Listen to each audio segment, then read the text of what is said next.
Hey everybody, Under here, and episode 96 of Dragon Ball Super has come and gone, and my goodness, it was good. Alright, first of all, this is a setup episode, right? We're not having any crazy fights like we had with Frieza last week, and obviously they can't just jump straight into a Tournament of Power, but this is setting the stage. This is literally setting the stage. We see the stage being set. My good. Alright, so the episode starts off with the Gods of Destruction that are exempt from the Universal Tournament are duking it out for fun. Honestly, decent little fight. I mean, they couldn't go on forever, obviously. The Daishinkan, or, Great Priest, basically he tricked them, I guess, into quality testing it and then repairing it. I'm not sure. I don't see how they can actually make it better if it's already made out of the best material possible. I don't see how they can reinforce it. I don't know. Apparently they did, right? It's awesome considering all the rumors out there, the theories that the Great Priest or Grand Priest or the Daishinkan, I'm just gonna call him the Daishinkan from now on, is evil or has ulterior motives and everything. If that's accurate, it's not impossible that he was just using that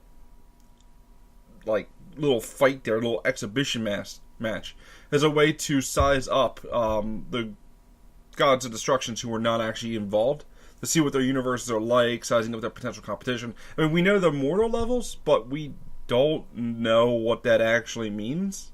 I mean, it might just mean, oh, that's how many people who are alive over there. Hooray!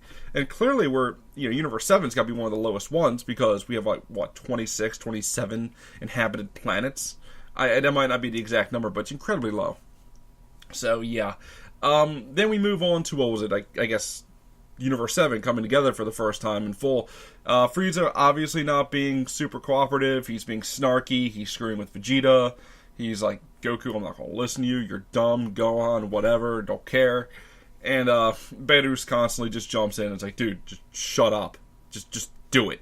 And, that's Frieza being Frieza. I mean, he's screwing with people. I think he's going to be way more cooperative than people are giving him credit for. And, I think it's going to work out pretty okay. Gohan's strategy, it's a pretty basic one. It's a very tried and true one. It's one that people tend not to think about, and it's the ones the Saiyans do not like. Never fight a fair fight. If you're fighting a fair fight, you're not doing it right. You are supposed to go in and polish off a opponent that one of your teammates are going on, or you ambush somebody so you get a hit on them without them realizing. You don't want to play a fair fight in a deathmatch scenario where the entire universe is on the line and you're playing in a battle royale. But as we've seen in the past, the Saiyans don't do that. Goku gave a freaking Sensu Bean the Cell. So, I mean, this doesn't gel with Vegeta and Goku, but hopefully they understand the situation, and if they expect Frieza to listen to the plan, they've got to listen to the plan, right? I mean, they can't tell somebody to do something and then not do it themselves. So, if anything, this is going to cause more, I don't know what the word I want to use here. I don't want to say, sabotage. Basically, Frieza's going to dissent from the group a little bit, and it's going to be because of Goku and Vegeta not actually following orders themselves. I mean, it seems pretty obvious, but maybe not. Maybe not. Maybe there'll be too much going on for anything like that to happen. Speaking of Frieza, though, Frieza meets Frost, and this is something we've all been looking forward to, right? It's a very interesting interaction, but they both know they both can't win. So any sort of alliance they strike, they already know that betrayal between them is imminent. So I don't know what the point of this is. Frieza's talked about how he wants to take on the gods and how they're unstable right now. Yeah, there are 12 gods of destruction there, 4 of which are not distracted by having, an actual result-based issue with this tournament. Sorry, I'm recording this after the fact, right? I've normally just record this as soon as it's done. I did a poll, wanted to see how people like this instead, and I decided to do it right after I woke up. Maybe not the greatest idea. What do you guys think? But yeah, I do like what's happening here. Frieza is going to be a key figure in this tournament. I know people don't like it. I know a lot of people don't want Frieza even involved. They think he's used way too much. He's been resurrected essentially 3 times now. It's dumb. It's kind of dumb. But honestly, Frieza adds too much to this not to include him. I mean, so anyway, Hit is clearly not the big baddie this time around. He's not as scary, he's not as intimidating. We know he's way stronger in that Goku couldn't survive him when Goku, placed a hit on himself. But he's going to last long enough to see how scary he really is. We're going to see the full extent of Hit's new abilities and how impossible it's going to seem for Goku and the gang to overcome him just for him to be defeated by Jiren or somebody. It's almost got to be Jiren, right? But, yeah, we'll get back to him in a second. Caulifla being freaking awesome. I love this character so much. She's arrogant, but there's a part of her that is just innocent. Like, she's arrogant because she wants to be arrogant. She's not arrogant because she's truly, like, a horrible person or anything. She's not like Vegeta, right? In fact, she seems like a good mix between Vegeta and Goku. Like, that innocence thrown in with a ton of arrogance and just rudeness. Yeah, she's pretty cool. Yeah, I hope this arrogance isn't thrown back at her, though. She's freaking awesome. I don't want her to be like, yeah, I'm super awesome, and then just get destroyed and humbled immediately. I don't think that's her character. I think she's already humble. I think she just likes to act tough. So I hope that doesn't get thrown back at her, Back to Jiren, his eyes, they're not playing around. I mean, those gigantic eyes seem to be being put to use. I suspect he's actually incredibly aware of his surroundings. And a fight between him and Hit would be pretty interesting to watch. I mean, I don't know a ton. I have not been looking at sources outside of the actual show. But Jiren seems to be very reactionary. He seems to know what's happening around him. And Hit is all about screwing with that perception. Right? He stops time for moments. In fact, it's been, widened recently. So, yeah, I do think a fight's going to happen between them. I think Hit's going to last just long enough to see how Jiren responds to his abilities and then quickly eliminate it from the tournament. It's the way you take the past baddie to set up the new one, right? What else? What else happened? Oh yeah, freaking Yardy. We have a Yardy in this, a guy from Yardrak. It's amazing. His instant transmission has got to be not only useful, but it's going to be different than Goku's, right? It's got to have some sort of further evolution to it. This is quite likely the race that invented the technique. And if they invented the technique and they're not fighters, this might be something that's inherent to them. Like how Puar can always fly. It's just, I doubt she went through any crazy training like Ten Shinhan Chiaotzu did. He just flies. And I feel like this might just be something that the Yardis can do. So this could be second nature to them as us walking. So he may not even have to concentrate. He might just be able to zip all around the place. We don't know.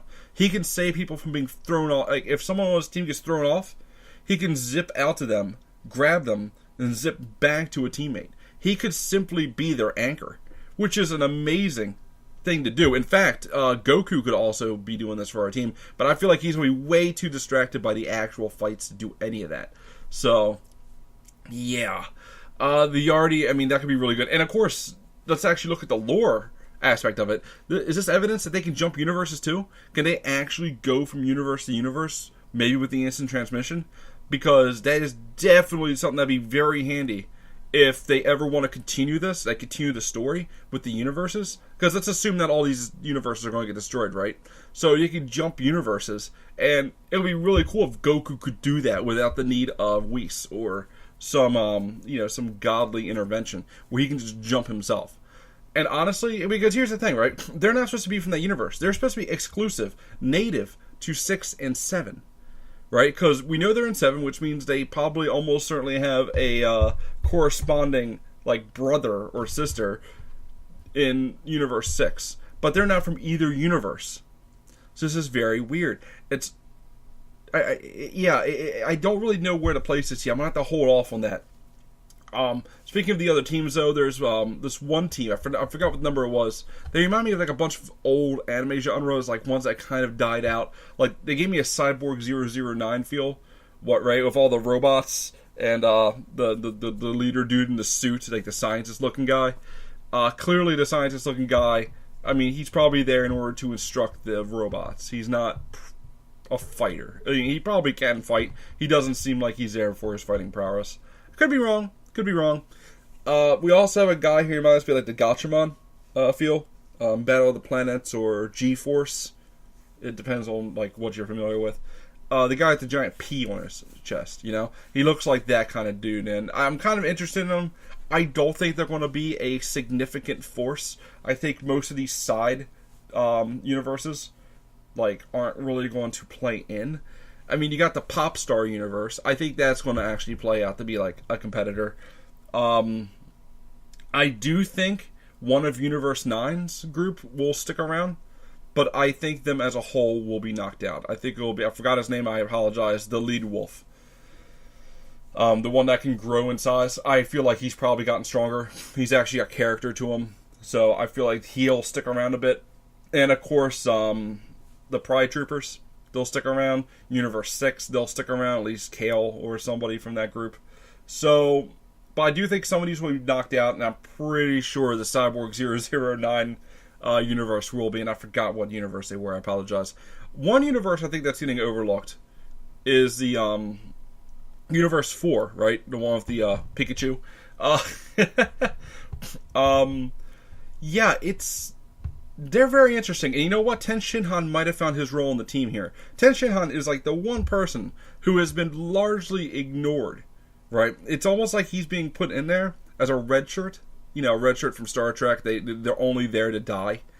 And that's usually Yamcha's role, but they've set Krillin up to do amazing things. They went out of their way to make Roshi viable. Like, they bullcrap. You know, I want to make a whole video on power scaling. I know everybody else has, but I want to rant about it. Because I'm not... I like the idea that they power scaled the lower level guys. I hate how they did it. Rumor has it that Krillin's probably going to get a power boost in this. And the only reason why I even know that is because it's an incredibly common rumor. I think maybe from a leak. Again, I tried to avoid those sort of things. And that leak kind of makes sense, though. It's the reason why it spread so much. They went out of their way to make Krillin seem really cool. And you might think, hey, it's Krillin. Krillin's like one of those main characters, you know? Well, they didn't do it for the Android Saga, the Cell Saga. They didn't do it for the Boo Saga. They haven't done it they haven't done it in Super at all, unless you count, you know, Krillin saying, Goku, punch me in the face and see if I don't blow up. And he survived that, which is okay. I don't know. It's until the preparation for the Universal Survival arc, they really haven't pushed Krillin. So the fact that they're doing it now, I honestly think they're going to finally bring him to a point where he can compete. And again, I don't like the fact that Ten Shinhan was left behind. He's a character that's actually earned it, right? Like, Krillin seems to be getting main character syndrome right now. You know how the main character is like, oh, I can't win. Oh, here's a MacGuffin to make me strong again. Haha! Like, Goku climbing the tower. Goku being trained by God. Goku being trained by another God. Oh, wait. Goku's being trained by another God. So, it's one of these things where the main character gets all these benefits that the rest of the cast don't get. And every background character has gotten that until Vegeta suddenly started getting it. Piccolo got it because he's, you know, honestly Toriyama's favorite character. And, which I'm fine with. I'm glad they kept Piccolo up to par, right? So that someone other than the Saiyans can actually compete. But, they did to every character but Ten Shinhan. I'm wondering if it's because he's going to be a fall guy, or is he going to be the secret weapon against Universe 4? Because when they were like, oh, that Universe only has 8 people, yeah, Ten Shinhan was like, no, there are 10 there. And he said this after almost everybody on the team exclaimed that there wasn't, right? So this at least means that while everybody else is freaking out, because again, Gohan's like, oh, there's only 8. Okay, he's the first one to notice. Goku actually tries to count them and can only count 8. Well, he doesn't even get that high because Piccolo's like, there's only 8 Goku. So, and then of course you have Android 18 who's like, what? And then you have Ten Shinhan back there like, casually, no, they're there. It's faint, but they're there. So I'm like, well, maybe Ten Shinhan is going to be useful against this team. And this is the team that's all like about subterfuge, and they're really like spy focused. I mean, they're really underhanded. And honestly, I have a feeling Ten Shinhan is going to be the key to figuring out their deal. But I also feel like he'll be taken out because they're going to realize he's figured it out. So I think that's how Ten Shinhan is going to be removed from the tournament. I got a video coming out later this week about predictions about the tournament. Nothing really solid, just predictions, for fun. But yeah, guys, anyway, I've noticed that these reviews almost last as long as the episode themselves, which is weird, because they're really supposed to be just these brief things. So I'm going to cut it off there. I think I've talked about everything that I really wanted to talk about. Next week's going to be great. Next week's going to start the Tournament of Power, properly. So we'll be seeing people get eliminated. We'll see which ones are the filler people and which ones are the people that's going to stick around. So guys, thank you for watching. I'll see you next week with review of Dragon Ball Super 97. Until then, I'll catch you all later.